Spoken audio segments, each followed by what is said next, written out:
Let's start from the top. Maximum hold, great for knotless. Hydrate the scalp and the braids. Custom curls coming up. Here is the step-by-step process on how to use the collection for your edges to give you that longevity that you need. Swoop, swoop. Going in with the refresher to add that extra shine. Go ahead and drop your favorite blue emoji because it's giving.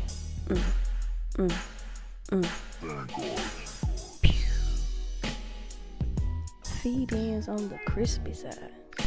Half up, half down. Half bun, half down.